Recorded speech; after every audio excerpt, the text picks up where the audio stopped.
Bonjour et bienvenue dans ce premier épisode des Récits de l'Épique. Aujourd'hui, on lit une histoire que j'ai écrite. Elle ne fait pas plus de 3 minutes, mais on commence doucement. C'est parti.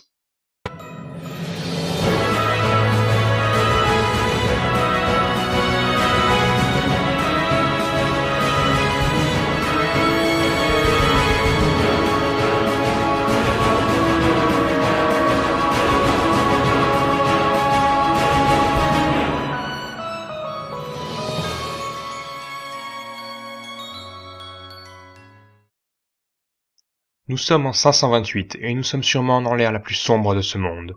À ce qu'on dit, la magie aurait été dépassée. Foutaise. Enfin, je dis ça, mais cette nouvelle source d'énergie m'a forcé à quitter mon chez-moi, et c'est à cause d'elle que le monde est en train de changer.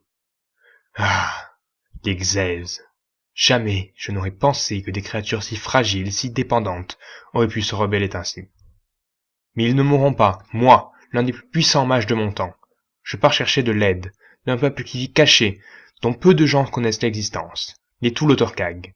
Il est dit que ces mystérieuses créatures ont un lien avec la magie très puissant. Ils m'aideront sûrement, moi, un angémon de la lignée la plus importante de tout Danatopia. Cela fait plusieurs jours que je marche. J'ai dû accepter un pacte avec une créature qui me tourne autour depuis un moment. Un daimon, du pacte de la violence. Je suis affamé, assoiffé, fatigué. Je me retrouve propulsé au sol. Une explosion, et pas n'importe laquelle. Je la reconnaîtrai parmi 1000. C'est une explosion de Meliostone. Ces enfoirés de Xyz m'ont retrouvé.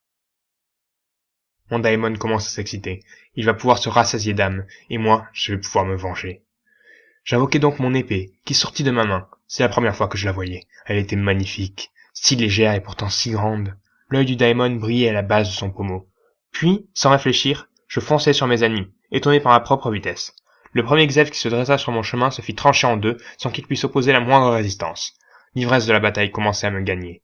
De plus que le daimon venait de recevoir sa première âme depuis longtemps. Sa puissance commençait à se réveiller. Face à moi, il restait 5 Xyz, tous armés de leur maudite invention. Je tendis un bras vers eux et en fis sortir une gerbe d'éclairs. 2 d'entre eux se les prirent de plein fouet, ce qui les paralysa immédiatement. Il en reste encore 3, qui sortirent leurs armes et les brandirent vers moi. Ils ne soupçonnent pas ma puissance. Je vais les détruire. La magie pissenlit. Une magie qui permet d'invoquer des ailes. Seuls les angémons peuvent l'utiliser. Ce qui fait de cette magie l'une des magies les plus nobles de ce monde. Les miennes font plusieurs mètres d'envergure et me confèrent une rapidité sans égale combinée avec la puissance du daimon. J'esquivai donc sans mal les tirs ennemis et réussis à en oxyre 2. Celui qui restait m'avait l'air bien plus puissant. Ce fut alors un combat sans pitié qui s'ensuivit. Les coups pleuvaient, ses jambes chargées de Meliostone contre mon daimon et ma puissance magique. Mais il se fatiguait vite. Je le voyais, sa vitesse diminuait de plus en plus. La victoire devrait me revenir. Et elle me revint. À partir du moment où je pus lui attraper la tête et y mis le feu, ce furent ses derniers instants. Je me dirigeai donc vers les 2 derniers Xyz qui restaient et qui étaient encore paralysés. Je tranchai la tête du premier puis me dirigea vers l'autre. Il était revenu à lui. Je le sentais, et il faisait semblant d'être évanoui. Il fallait que je fasse attention. Lorsqu'il se leva et fonça sur moi, son arme à la main, j'étais prêt, et évita son coup pour lui planter une épée dans le ventre.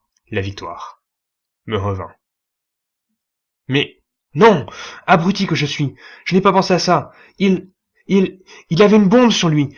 Je m'enfuis à toute vitesse, mais l'explosion me rattrapa, et c'est donc avec ma mort que s'éteint la lignée des Lokulen. Voilà, ce fut la première histoire racontée dans les récits de l'épique. Dites-moi ce que vous en pensez. Si jamais vous aussi vous voulez écrire vos récits, envoyez-les moi à cette adresse mail. Bonne journée, et continuez de créer.